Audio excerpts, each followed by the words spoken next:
Uy guys, may chismis. Yawa! Meron pong nahuling NPA. Oho. Scholar ito ng bayan. Tara panoorin natin. Kochi before. Philippines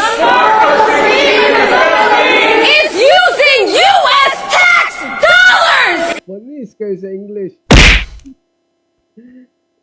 He's using tax dollars. What the heck? Payag ka, maganda ka, pero terorista ka.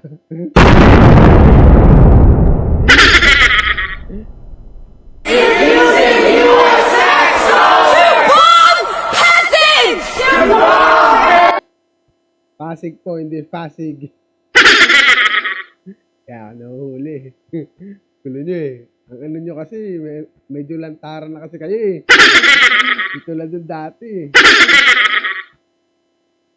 Di tuloy. And indigenous people! Indigenous people! In the middle of a drought! In the middle of a drought! We demand! We demand! An end to U.S. support for!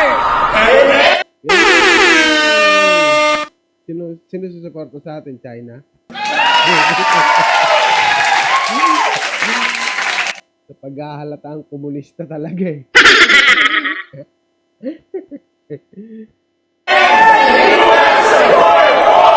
Bloody Marcos regime! Chantal and Kochi after. Ayan na siya. Oh. Yan yung before. Ito yung after niya.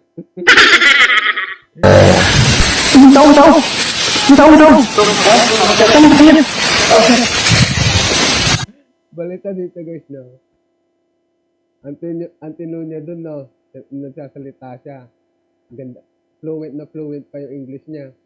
Tingnan mo dito, baliw-baliwan niya. Okay, we're here. Ano pangalan mo? What's your name? Chantal. What's your surname? What's your full name? Okay, you...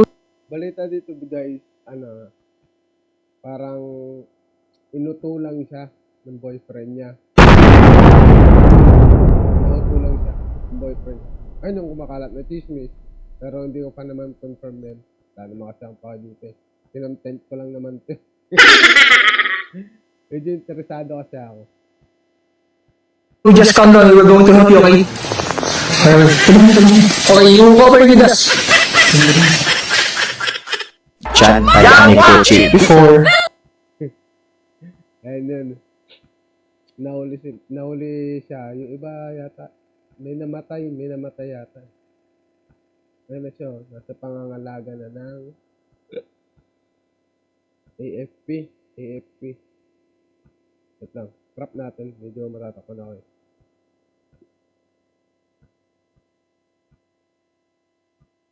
Yan. Ayan siya.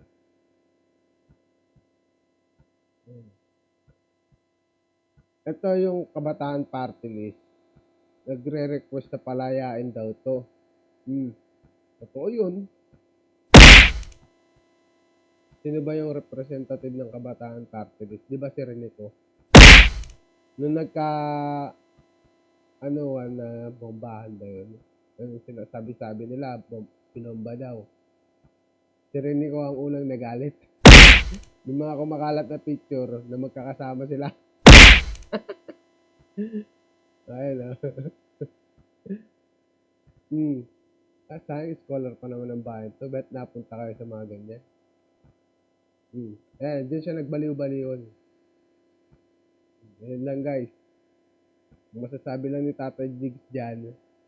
Mabuhay ang bakla ng Pilipinas! So, paano guys? Maraming salamat. Yun lang and goodbye.